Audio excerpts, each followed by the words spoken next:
Well, good morning or afternoon, everybody, depending on what part of the country you're from. This is Rob Podlager. I want to thank everybody for taking time today to participate in this webinar. I am going to ask again, please, if you are at your desk on a cell phone or anything, please put your phone on mute. We hear a lot of paper shuffling, and with the number of people we have on the phone, it could get distracting. So thank you for being here. I want to make sure, Jeff, are you out there? Yes, can you hear me? I can, perfect. So let me go ahead, Jeff, and do a quick introduction, and then I'm going to throw it over to you.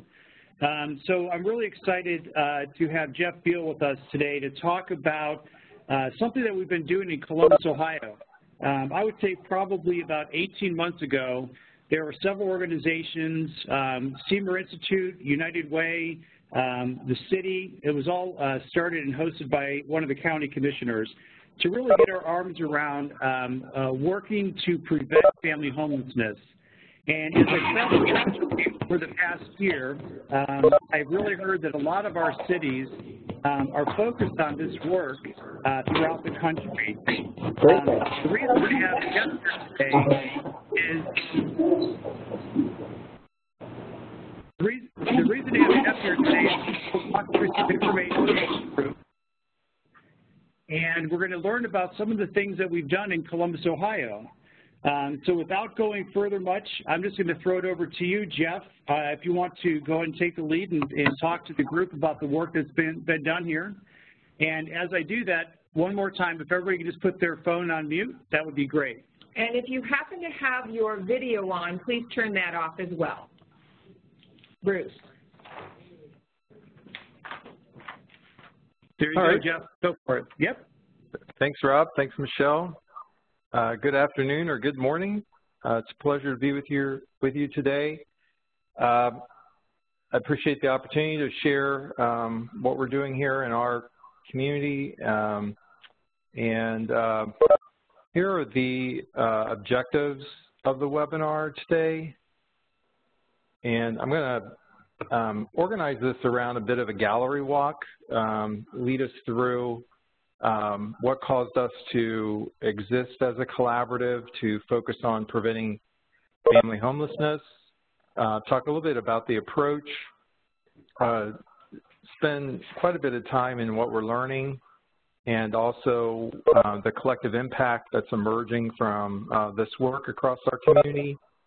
And then we obviously welcome questions as well as any reflections you have.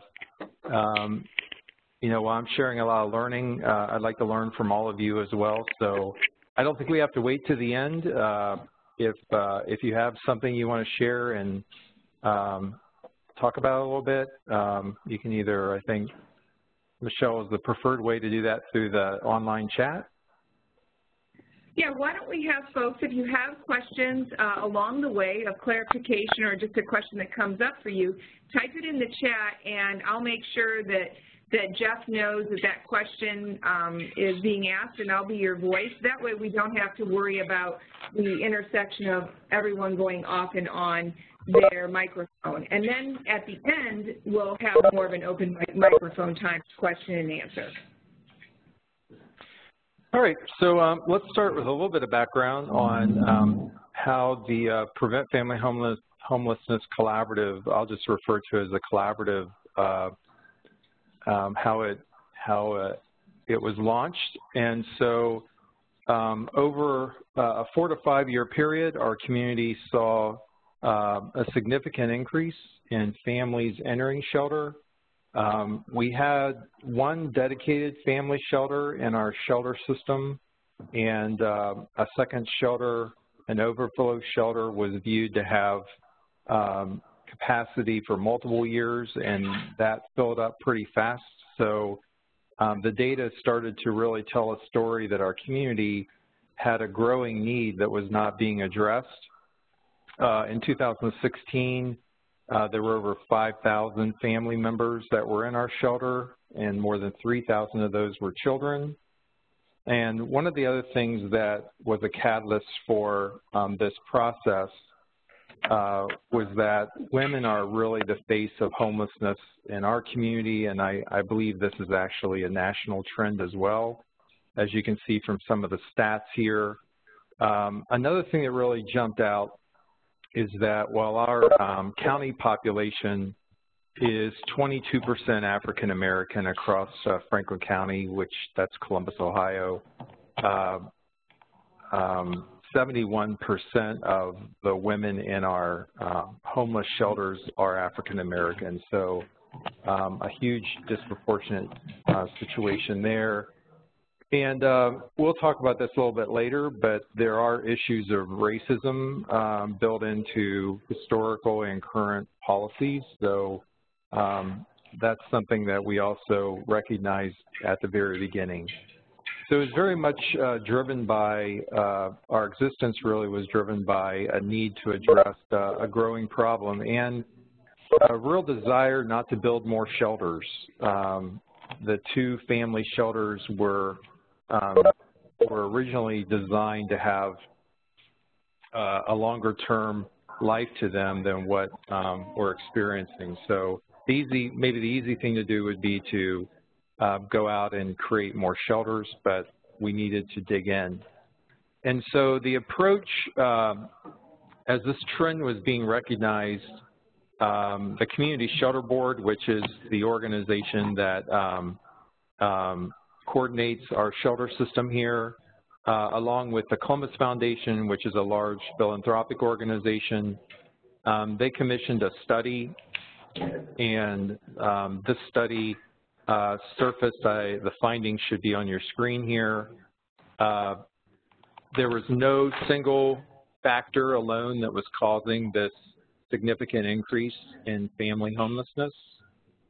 There were a lot of key findings around people negatively impacted by reductions in public benefits, fewer resources, more families obviously using shelter, and something else that some folks might have thought was happening that did not pan out is that we did not see any evidence that more families were relocating to our area because of our shelter system.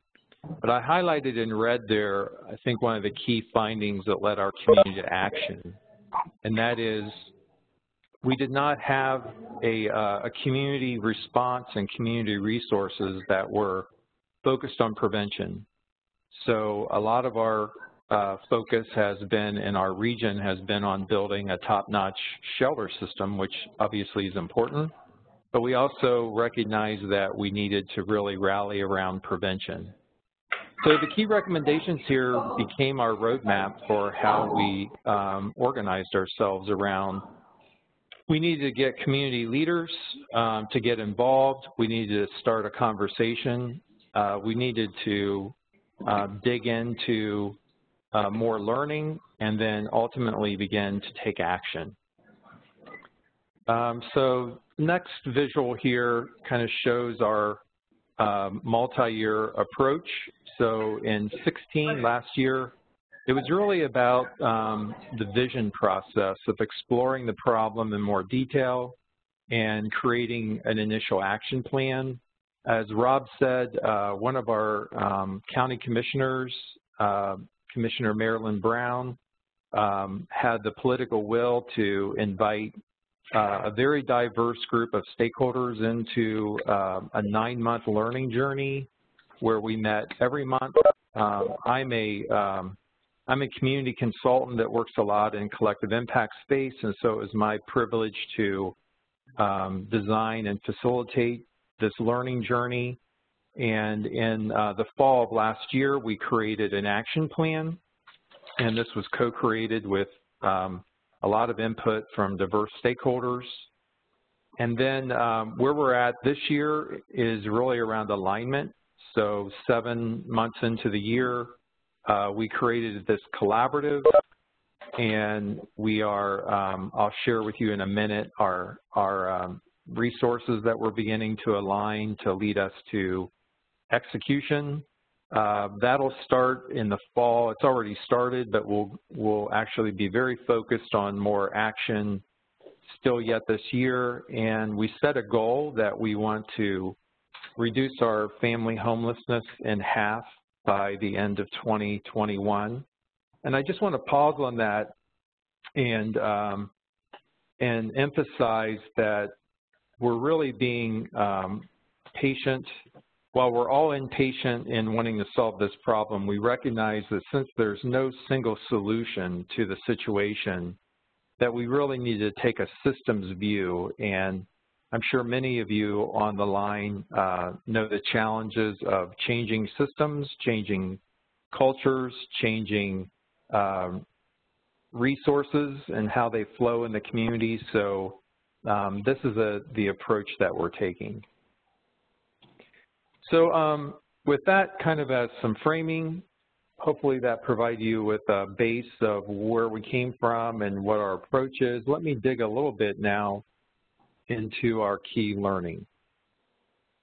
One of the things that came out of our work last year with this broad task force was something that wasn't obvious in the room when we started, and that is getting clarity on what our preferred approach is. And when you have a really strong shelter system, by the way, who has been actively involved in this, and they're a strong partner, so there's nothing adversarial with our shelter system in this process. But instead of thinking of shelter being the center of this, we really needed to shift from being reactive to being more preventative. And when that shift happened in the room through a lot of learning, shelter becomes a component of what we want to work on, but it's not the center of what we're working on. And so that, I want to emphasize that that's a really significant learning that came out of our process that I don't think people would have been able to write this down on a piece of paper at the beginning. And so what emerged from this is this approach of thinking big, start small, and scaling up. We acknowledge that in order to impact family homelessness, we really needed to work in 5 areas. One around how can we reduce destabilizing events at an individual level. We needed to see more of an emphasis on diversion from shelter. I'll share some more details on each one of these here in a minute. There's clearly private and public policy that needed to be addressed. We have some negative societal challenges, and then also how do we improve community awareness. So those are the 5 kind of domains that we organize the action plan around. Just an update, for those of you not in our region, you won't necessarily know all these names, but this is how we have organized our collaborative around the vision and mission, setting a goal, and then we have a small but diverse executive group that is really here to provide guidance to the execution of the action plan.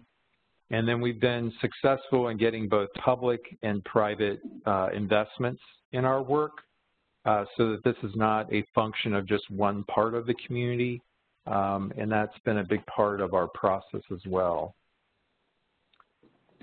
So something else that has really been brought to the forefront of our learning is how important addressing evictions are in this effort to reduce and prevent family homelessness. We have, if not we have one of the highest eviction rates in the state of Ohio. A year ago, I think it's safe to say that there was really low community awareness on this situation. As you can see on this slide, the numbers are very large for our community, and the whole process of evictions was not well understood.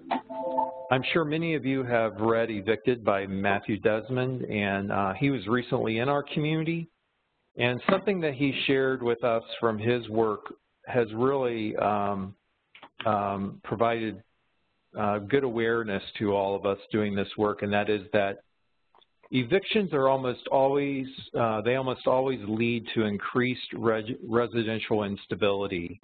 And they begin this downward move in relocating families to either more disadvantaged neighborhoods and or substandard housing. And from work done by him and others, because most of our family homelessness, as it's on the slide, is female-headed households, it's important to note that evictions are essentially the equivalent of a prison record, especially for disadvantaged Black women and their children. You know, I would like to share with you that I actually think they can be even worse than being accused of a crime. In our state and in our community, when an eviction is filed against an individual or a family, even if that eviction is not processed for whatever reason, there's no way to expunge that filing from the public record. And so that gets fed into private databases that landlords use to process rental applications. And I'll share with you in a minute a group that's organizing around what can be done to improve this and other eviction-related situations. But when you have a filing, it follows you forever. Even if you turned around 2 days later and paid your rent and that filing was never executed in the court, that filing is going to be on your record as long as somebody checks it. About the time we were doing this work earlier this year, the Urban Institute did some significant work around the cost of eviction and its impact on a community. And we were fortunate that Columbus was one of the communities that was profiled as far as providing us with some information.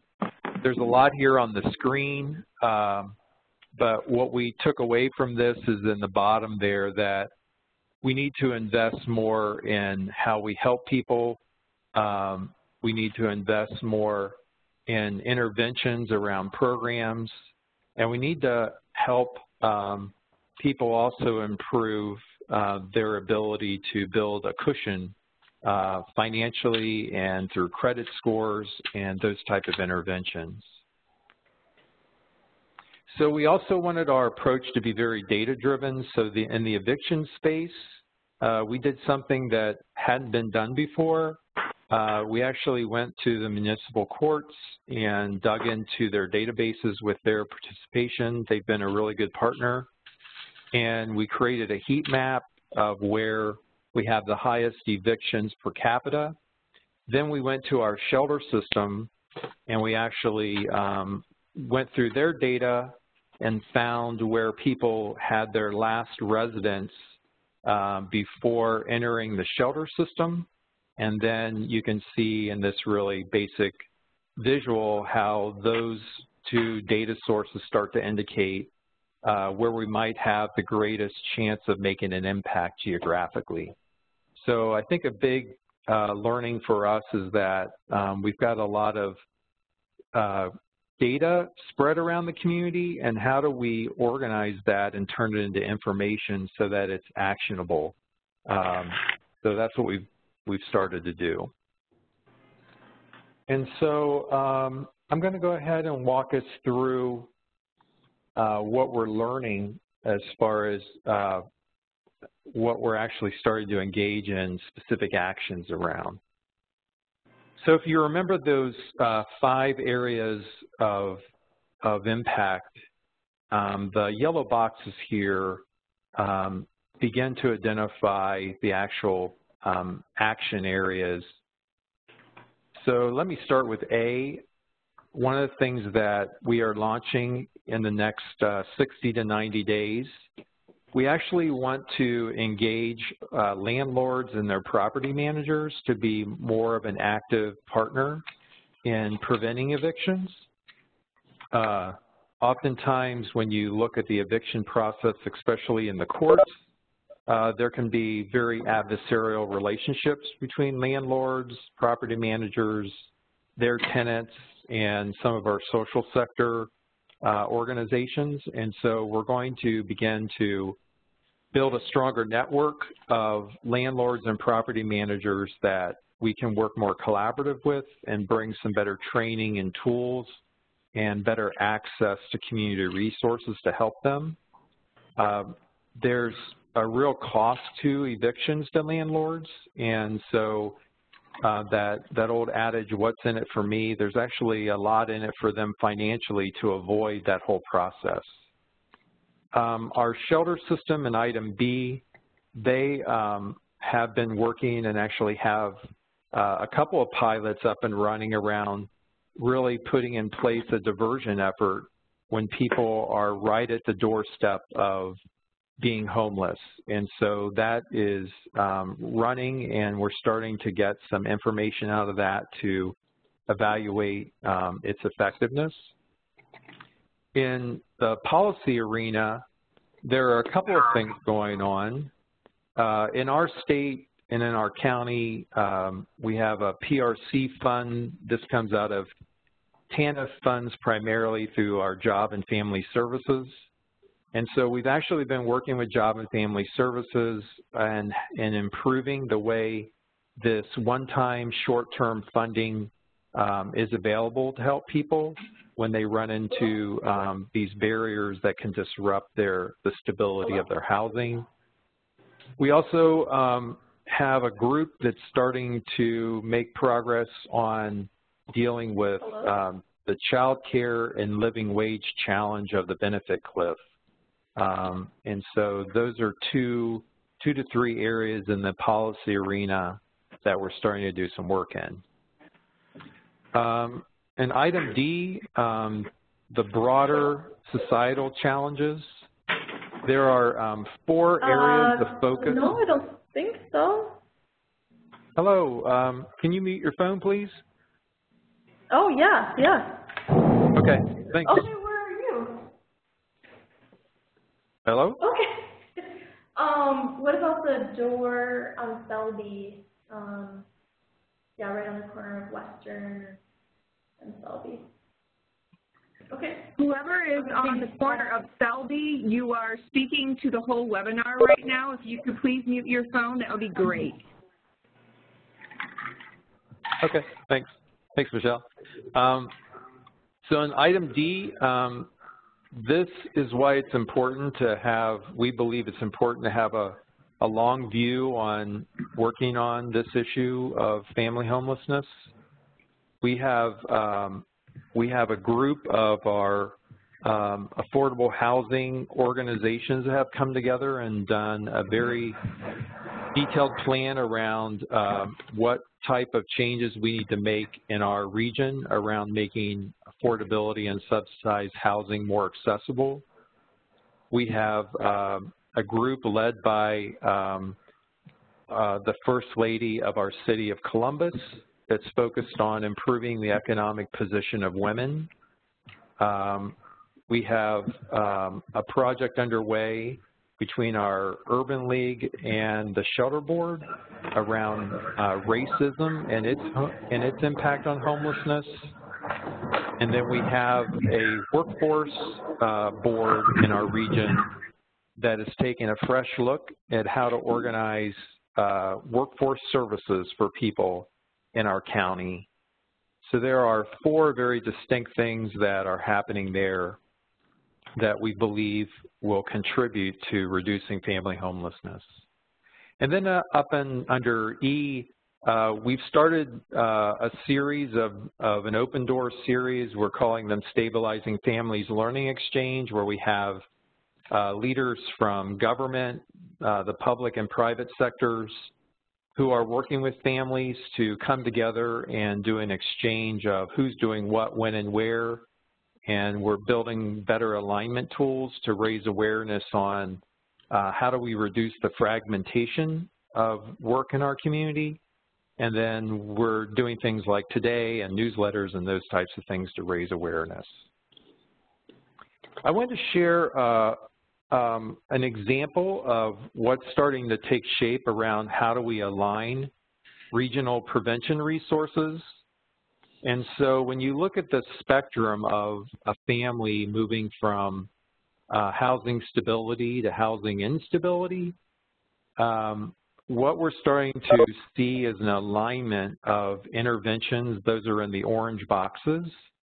So we have an affordable housing alliance that is working more at the higher level around how do we better position affordable housing, and that's going to result in some big policy changes in our region. That second tier down, dealing with multiple factors beyond unaffordable housing. I had mentioned we're going to be building an intervention with landlord and property managers. That kind of next tier down, our Women's Commission is focused on evictions, so they have built a group of people both in and out of the court system to take a fresh look at what can be done to improve the whole eviction process. And then, as I mentioned earlier, our shelter system is actively working on stronger diversion programs to keep those who are right on the doorstep of homelessness. So this is emerging. We're really excited. This has been a lot of work. I'm sure in your communities, you probably are challenged by a lot of good intended people, good ideas, but we don't always do things in a very aligned way, which sometimes leads to more fragmentation and confusion. So we have been working really hard to avoid duplicating efforts and bring different groups together and figure out what we're going to focus on and how we're going to keep each other informed about what we're trying to get done. So I know I just took a half an hour and went through a lot of material. I'd be more than happy to dig into any part of this, and we can back up and on the slides on anything you'd like to talk about. Hey, Jeff, if you could, at the last comment that you just made about the alignment and how important that has been, I've had the opportunity to attend a couple of the Stabilizing Families learning meetings, and I think there is a simplicity to those that belies the importance and how much information and how many connections and relationships are built at those. If you could just logistically kind of speak through what that looks like in our community and the different organizations that are sharing information to inform one another. Sure, Michelle. Yeah, let me back up to this slide. So that would be up under item E.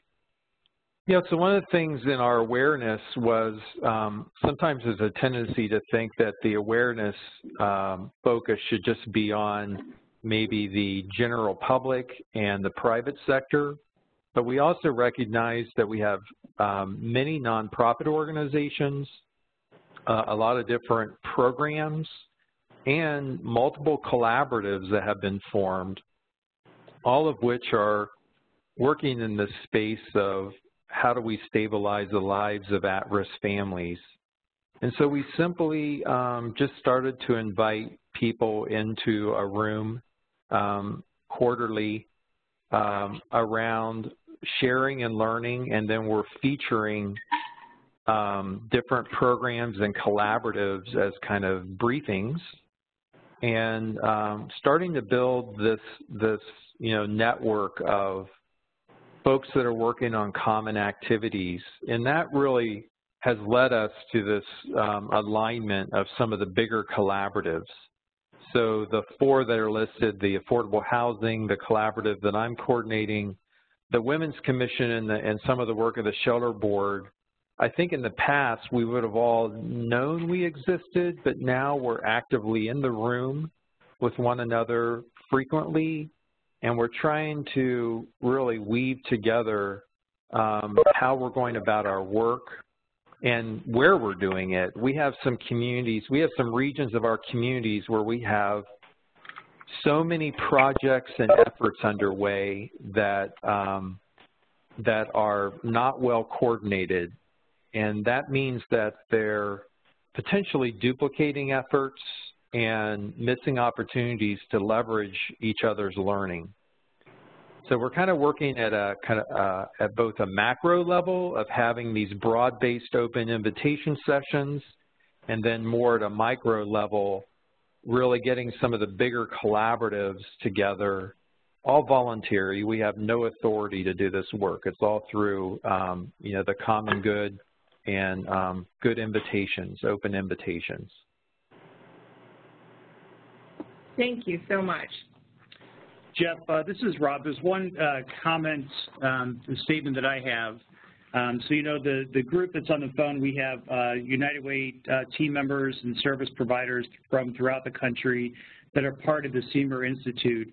And I think one of the things that I have been most proud of in participating in these meetings that you've been leading over the past several months, I think first of all, as I've said before, Siemer Institute invests in the United Way system because we believe that United Way is the organization to really pull people together, and that's why we wanted to pass this information on of what we're doing here in Columbus.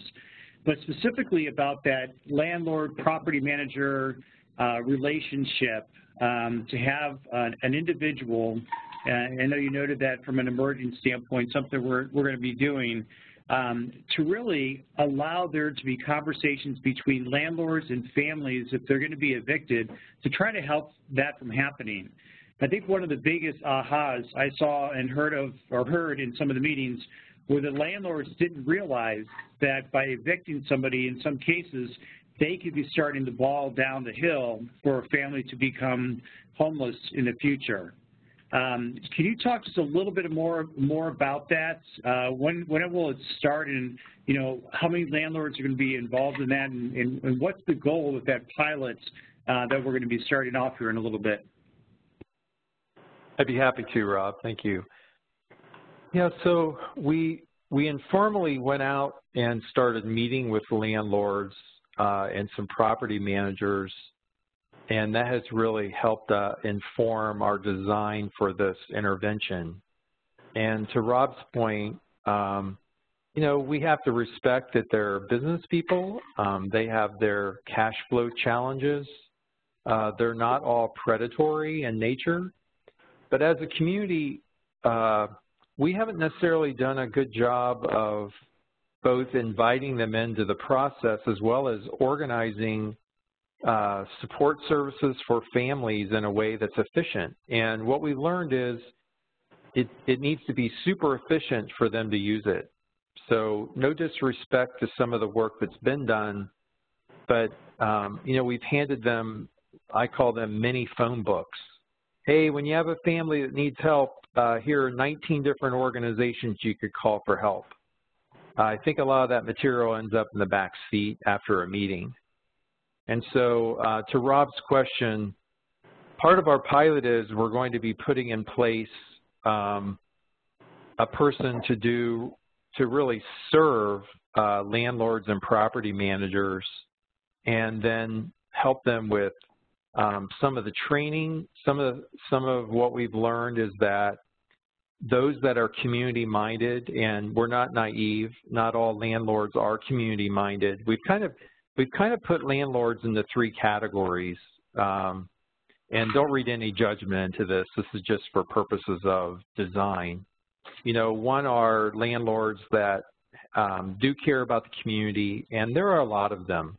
A second category would be kind of the out-of-town LLCs, especially with a hot housing market. We're experiencing a lot of properties being bought and sold from distant landlords that there's probably a really, it'll be very difficult to build a relationship with them. And then the third category are the predatory landlords that have substandard housing, have code violations, and have very adversarial relationships with their tenants. And so we're going to be starting with the community-minded landlords. We've tapped into relationships with our local apartment association, And we're going to be taking a service attitude in this pilot of not judging landlords. We want to meet them where they're at. We're going to be bringing in some training. Many landlords we've heard are fearful of housing discrimination suits, of how do they safely help families and not get caught in any sort of a legal situation. But landlords also need training on how to get the right community organizations involved when they see those very early indicators that a family is starting to slip down the slope. And so bringing in things like a shared assessment tools, what are those indicators that we should be looking at? And we've done population targeting for this pilot. We're going to be focused in on working with at-risk families that have a pregnant woman and or an infant. And the reason we're going to start there is that we have a large regional collaborative working on infant mortality that has already organized a lot of support services for pregnant women, but their challenge is finding pregnant women upstream in the prenatal phase. And so we're actually going to be blending our work with their work so that we don't have to go out and organize a completely different support network. To Rob's last question, we're going to hit the streets with this in September, October. And we don't yet know how many landlords we're going to be working with. A lot of it's going to be determined upon their, that's part of why we call it a pilot. We need to learn on what it's going to take to get them involved.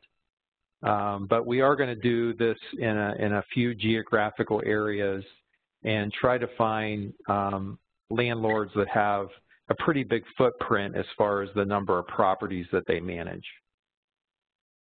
Rob, any other parts of that I missed? No, I think that sounds great. I'm really looking forward to that, and I know that I'll be able to share the success with the group, as we continue down that path. Jeff, this is Ryan from the Siemer Institute. I know that this group has gotten a lot out of bringing property developers and landlords into the conversation when that may not have been done in the past. Can you tell me the kind of value that has added to the work that you've been doing? Yes, hi Ryan. I think what I've learned on behalf of the group is that you have to set aside your judgment when we're engaging them. There have been things said already that kind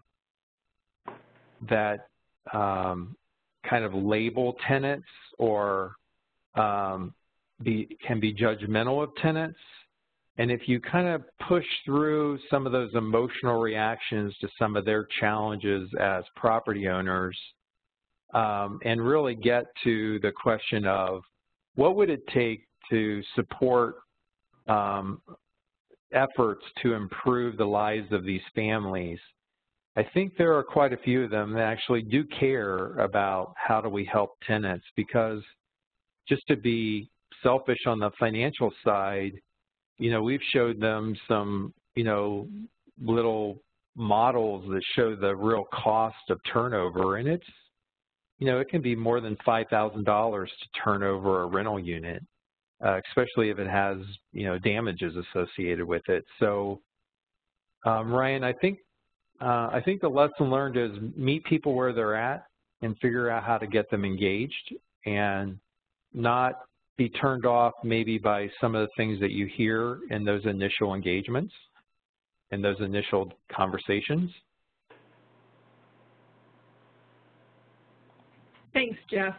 So I want to open up questions from anyone else that is on the call and have listened to Jeff's presentations. Do we have any other questions from the broader Siemer network? And feel free Michelle, to while those are coming in, I just wanted to also emphasize that I want to be careful. You know, I obviously don't know the majority of you on the line. We are still a sponge in learning mode, and I just want to be clear that we by no means think we have this figured out. What we do have confidence in is that we've engaged a lot of diverse stakeholders back to those original recommendations. We have a plan of action.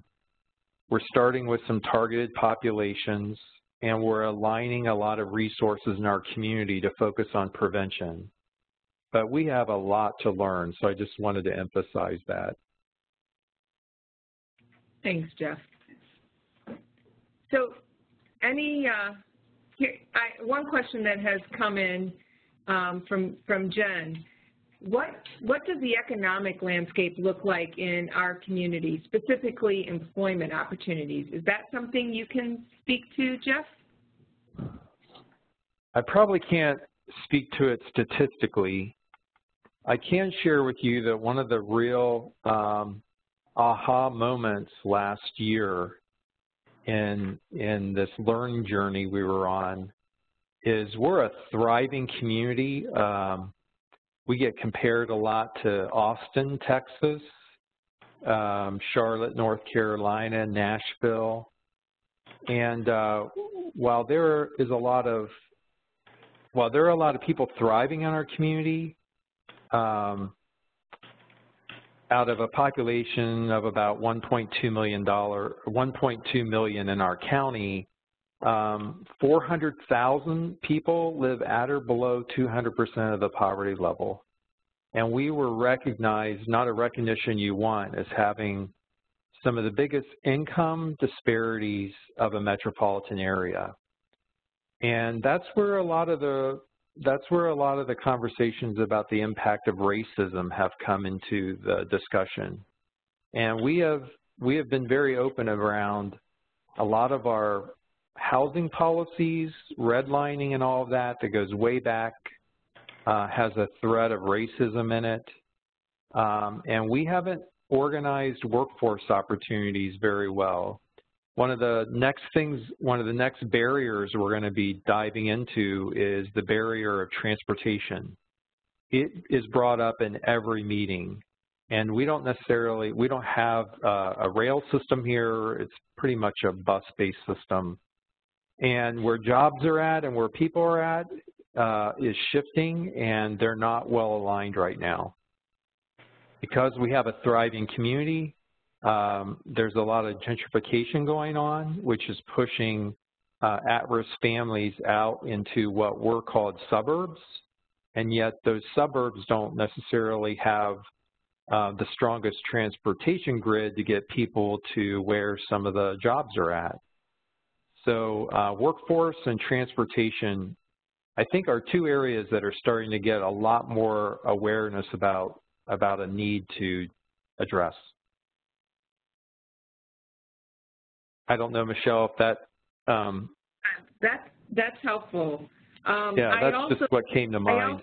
I also know that we're still not in a great economic position. I know we've slowly been ticking up over the last couple of years, but it's a very slow march, and just like many areas of the country, we have that really big gap between the poor and those that are at the highest levels of income, and just, you know, I think we are like many other communities in that way.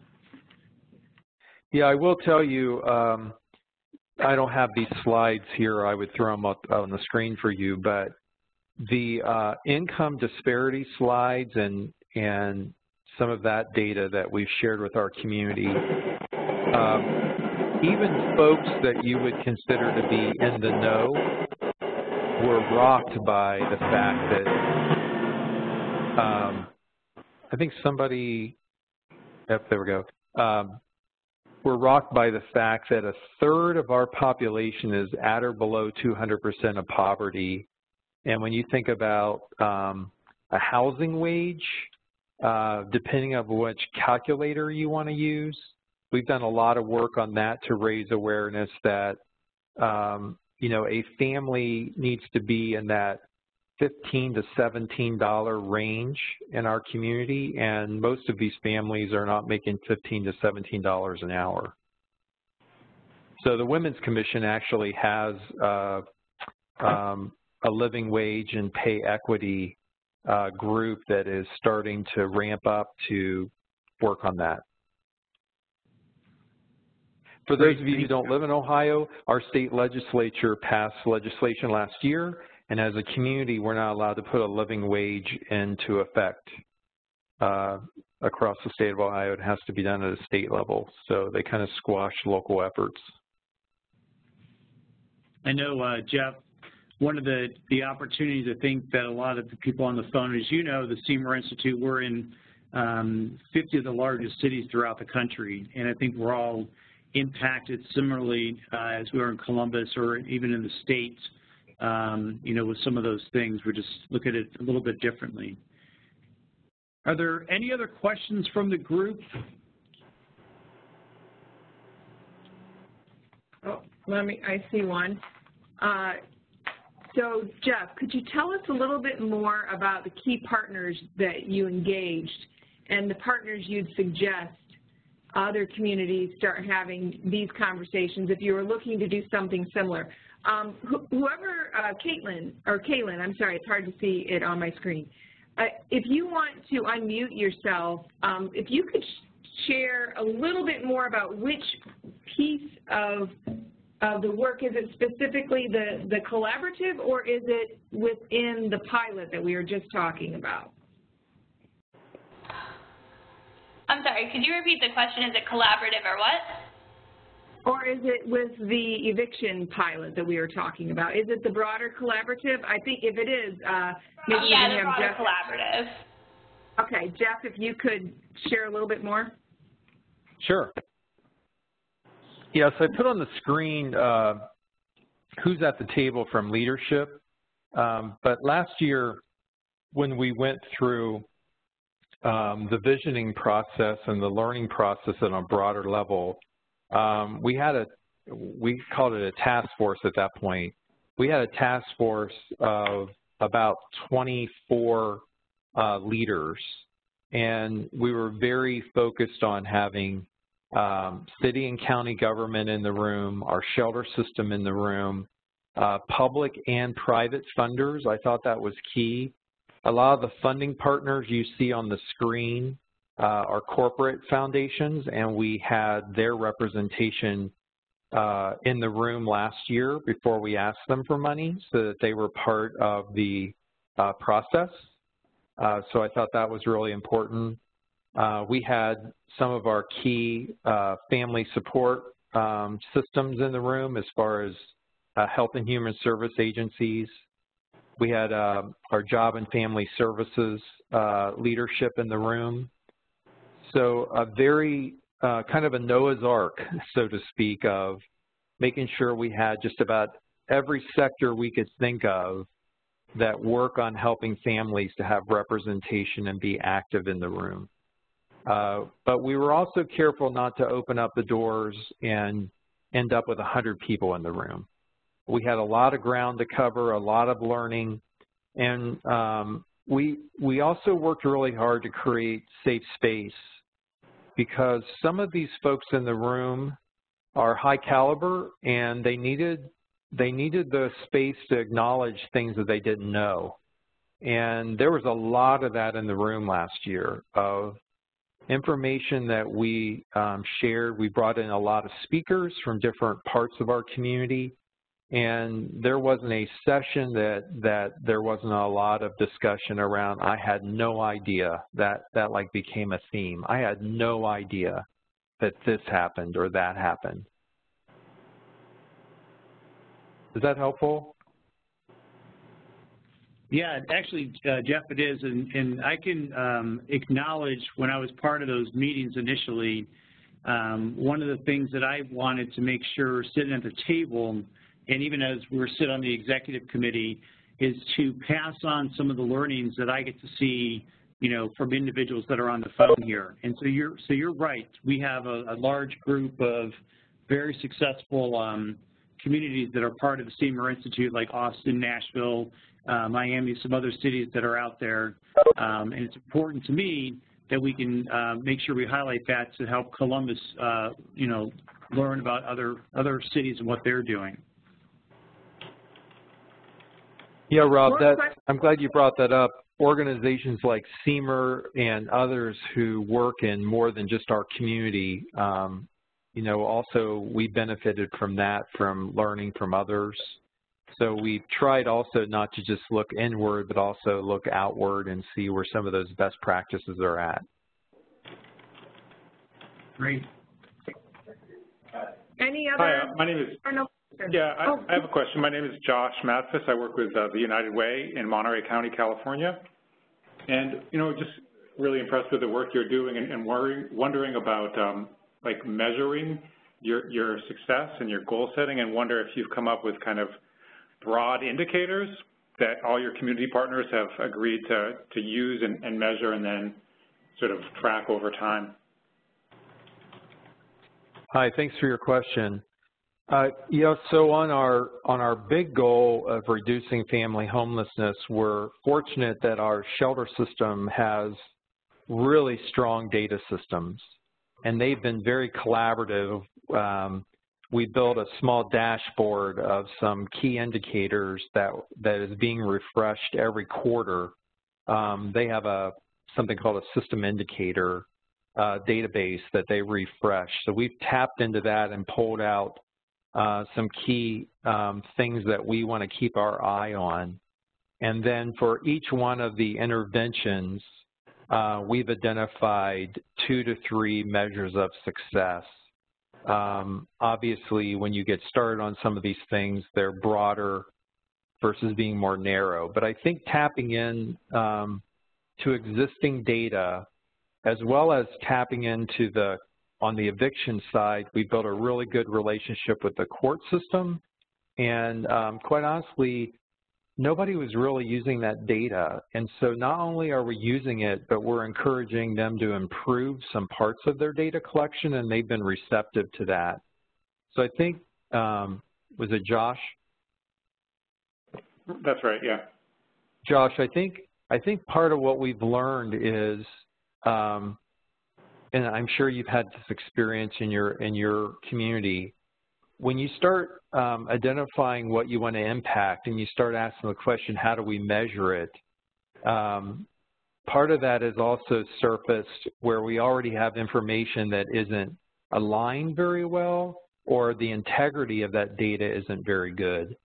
So we've been a catalyst for saying, you know, what could we do to improve the collection of some data in specific areas? And even our shelter system, who has this robust system, just through some of our questions, they've started to get a little bit more focused on collecting data around families who are entering shelter. Thank you so much. That's very helpful. You know, there's all this talk about, you've probably heard this phrase, big data. You know, how do we take all these repositories, fragmented repositories of data, and turn it into information? And while I don't want to overstate that we have some big sophisticated approach, I think we've really been trying to be a data-driven collaborative. And through that effort, we've been trying to pull data in from different places and engage folks in, you know, how do we better align this information that you're collecting so we can start to use it to guide our work more than we've done in the past. Great. Well, Jeff, I want to thank you for taking time out of your busy schedule to walk through this information with the attendees from the Siemer Network. I know we've got a wide range of individuals from throughout the country, as you can tell, and I know that the information is valuable. So thank you for participating and for leading this work here in Columbus. And for everybody who's on the phone, thanks for taking time today. And Brian and I look forward to seeing most of you in Texas in September. Thanks, everybody. Thank you.